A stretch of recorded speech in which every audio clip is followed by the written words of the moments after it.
জামাত ইসলামী শাহবাগ পর্যন্ত চলে এসেছে এবং এর মধ্য দিয়ে জামাত তাদের জোট নিয়ে রাজনীতির নতুন মাইল ফলক স্পর্শ করেছে। দর্শক, শাহবাগে জামাত ইসলামী একটা বিক্ষোভ মিছিল সমাবেশ করেছে। এটা অত্যন্ত তাৎপর্যপূর্ণ।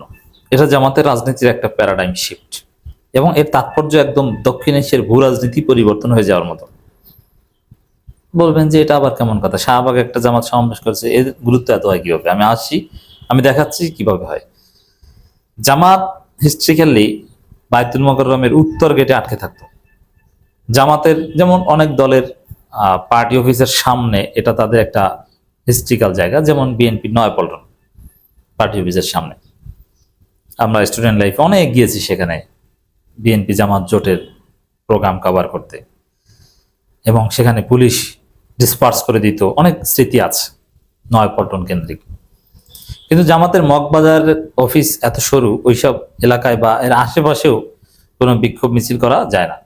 ওয়্যারলেস গেটের ভিতর থেকে যেতে হয়, কিন্তু মগবাজার যে মূল রাস্তা, ওটা তো বড় রাস্তা, এখন ফ্লাইওভারের নিচে, কিন্তু ওখানেও মিছিল টিছিল করার কোনো স্পট না, তাও বেশি বড় রাস্তা না, পরিবেশ নাই। কিন্তু ওই রাস্তা হয়ে অনেক সময় মিছিল যায়, কিন্তু ওটা কোনো স্পট হিসেবে গড়ে ওঠেনি। জামাতের পার্টি অফিস থেকে কিন্তু একদম কাছে। যেমন অনেক সময় ওই নয়াপল্টনের মিছিলেই কখনো কখনো ওই জামাতের পার্টি অফিসের সামনে যে রাস্তা, ওখান থেকে হয়ে মালিবাগ যেয়ে থামতো। কিন্তু এখন ওই জায়গাটা স্পেশালি গড়ে ওঠেনি। তো জামাতের আস্তানা, মিছিল মিটিং এর আস্তানা মূলত বাইতুল মোকাররমের উত্তর গেট। কিছু হলেই বাইতুল মোকাররমের উত্তর গেট। বাইতুল মোকাররমের দক্ষিণ গেট অবশ্য আওয়ামী লীগের, কারণ দক্ষিণ গেটের পাশেই বঙ্গবন্ধু অ্যাভিনিউ ছিল, আওয়ামী লীগের অফিস ছিল। এই জন্য দক্ষিণ গেটে সাধারণত জামাত এরা যায় না, উত্তর গেট, বাইতুল মোকাররমের উত্তর গেট। এটা হিস্ট্রিক্যাল। অনেকেই বলে আসছিল, আমরাও বলে আসছিলাম যে জামাতকে বাইতুল মোকাররমের উত্তর গেট থেকে বের হতে হবে, উত্তর গেট থেকে বের হওয়া উচিত। সেই জায়গায় দর্শক,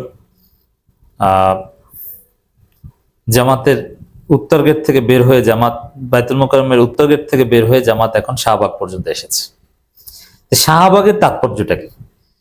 শাহবাগ শব্দটাই জামাত বিরোধিতার সাথে জড়িত। শাহবাগ এটা একটা আদর্শ, এবং শাহবাগ থেকে ফেসিবাদের পদধ্বনি আমরা শুনেছিলাম এবং ফেসিবাদ কায়েম হয়েছে। শাহবাগে জামাত নেতাদের ফাঁসি দেওয়া হয়েছে। হ্যাঁ, ফাঁসি কার্যকর করা হয়েছে অন্য কোথাও, কিন্তু ফাঁসির ব্যবস্থা করা হয়েছে শাহবাগে। শাহবাগ আন্দোলনের মাধ্যমেই জামাতের উপর যত দমন পীড়ন, জামাত শিবির হত্যার বৈধতা, এগুলো শাহবাগ আন্দোলনের মাধ্যমেই হয়েছে। এই শাহবাগ, তো এটা আমরা যখন বিশ্ববিদ্যালয় স্টুডেন্ট ছিলাম, ঢাকা বিশ্ববিদ্যালয়ে শাহবাগে আসতাম, গঞ্জগণ মঞ্চ দেখতাম, তখনকার জামাত শিবিরের একটা স্বপ্ন ছিল, এই শাহবাগে একদিন আমরাও আসবো। এটা স্বপ্নের মতো ছিল। অনেকে বলতে হয়তো আমাদের জীবদ্দশায় সম্ভব হবে না যে এই শাহবাগে এসে আমরা প্রোগ্রাম করব, কিন্তু পরবর্তী প্রজন্ম হলেও এই শাহবাগে একদিন জামাত আসবে, প্রোগ্রাম করবে, এটা একটা তাদের স্বপ্ন। সেই শাহবাগে জামাত এসেছে, তাদের স্বপ্ন পূরণ। এই স্বপ্ন পূরণ, এটার তাৎপর্য অনেক রাজনীতিতে। এবং বাংলাদেশে যেখানে জামাত শিবির হত্যাযোগ্য করা হয়েছে, যেখানে বসে জামাতের শীর্ষ নেতাদের ফাঁসির বন্দোবস্ত হয়েছে, সেই জায়গায় আজকে জামাতের দখলে, সেই জায়গায় শাহবাগীদের অস্তিত্ব থাকে না। এটা অত্যন্ত তাৎপর্যপূর্ণ এবং আনন্দের এবং মানসিক তৃপ্তির। আর রাজনীতিতে যদি আপনি মানসিক তৃপ্তি পান, এটা আপনার গতি বাড়িয়ে দেবে। আপনি যদি কনফিডেন্স পান, সেলফ স্যাটিসফ্যাকশন পান, এটা আপনাকে অনেক উচ্চতা নিয়ে যাবে। আপনি হতাশ হলে সরকারি দল বা এক পক্ষ আর এক পক্ষকে চায় হতাশ করে দিতে, মনোবল ভেঙে দিতে। মনোবল ভেঙে দিলে আপনি শেষ। এই জন্য মনোবল ইজ ভেরি ইম্পর্টেন্ট। আমরা অ্যাক্টিভিজম করে কথা বলি, এতে যাদের পক্ষে যায় তাদের মনোবল চাঙ্গা হয় এবং তারা আমাদেরকে ধন্যবাদ জানান, ইত্যাদি ইত্যাদি। তো দর্শক, এই জায়গায় সীমান্ত হত্যা ও পুশিনের প্রতিবাদে রাজধানীতে 11 দলীয় ঐক্যের উদ্যোগে বিক্ষোভ মিছিলের সমাবেশ অনুষ্ঠিত হয়েছে। তা জামাত বাইতুল মোকাররমের উত্তরগড় ছেড়ে তারা শাহবাগে আসতে পেরেছে। এরপরে এক পর্যায়ে মানিক মিয়া এভিনিউতে যাবে, সংসদের সামনে বিক্ষোভ মিছিল করবে। এরপরে প্রয়োজনে এই ভারতের আধিপত্যবাদের বিরুদ্ধে মিছিল করতে ইন্ডিয়ান হাই কমিশনের সামনেও চলে যেতে পারে।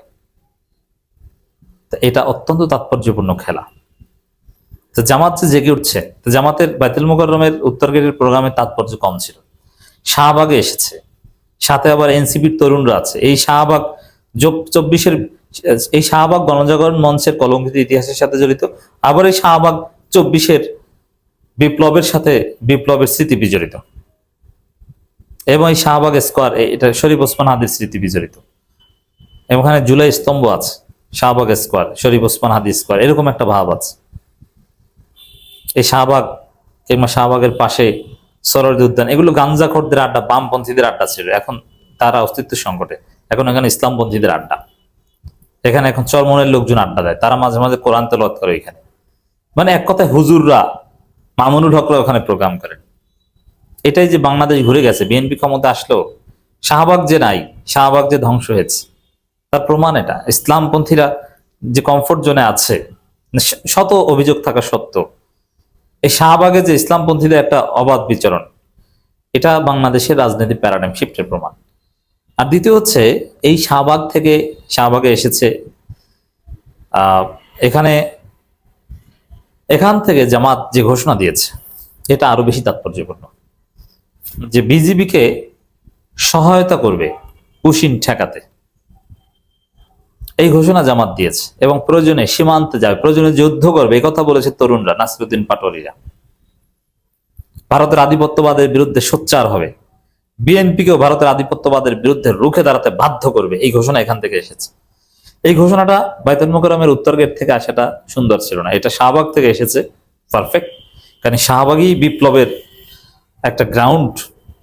মিশরের তাহরির স্কোয়ার যেরকম, বাংলাদেশের তাহরির স্কোয়ার শাহবাগ, নট বাইতুল মোকাররমের উত্তর গেট। বাইতুল মোকাররমের উত্তর গেট থেকে জামাতকে একদম বের হয়ে আসতে হবে, ওটার স্থানগত তাৎপর্য হারিয়ে। একসময় পল্টন ময়দান তাৎপর্যপূর্ণ ছিল, কিন্তু কালের বিবর্তনে পল্টন ময়দান হারিয়ে গেছে। এখন বাইতুল মোকাররমের উত্তর গেটও হারাতে হবে। শিবির যে হুটহাট করে মিছিল করে প্রয়োজনে, যেমন এই মনিরুল হক চৌধুরীর বিরুদ্ধে মিছিল করেছে, তো এই হুটহাট মিছিল এগুলো শাহবাগে করতে হবে। জামাত কিংবা শিবিরের পার্টি যেসব জায়গায়, ওগুলো যেহেতু অবকাঠামোগত কারণে, স্থানগত কারণে সুন্দর না, এজন্য জামাত শিবিরের আস্তানা বানাতে হবে শাহবাগ। শাহবাগে একটা অস্থায়ী অফিস রাখতে পারে জামাত, ঢাকা মহানগরী কিংবা শাহবাগ থানা জামাতের বড় অফিস, বড় কোনো বিল্ডিং, যেখানে ভিতরে যে চাটা খাবে, এবং ওই অফিসের সামনে থেকে বিক্ষোভ মিছিল শুরু হবে। ওই অফিসের ভিতরে ব্যানার ট্যানার রাখবে, মাইক টেক থাকবে, যে কোনো সময় বের করে শুরু করবে। আমি এই পরামর্শ দিচ্ছি। তো যতটুকু শাহবাগে এসেছে জামাত, এবং আলাদা সাড়া পেয়েছে, এবং জামাত শিবিরের নেতাকর্মীদের মধ্যেও দেখবেন যে বাইতুল মোকাররমের উত্তর গেটে মিছিল করার চাইতে শাহবাগ স্কোয়ারে মিছিল করলে শরীরের মধ্যে একটা ভাব তৈরি হয়।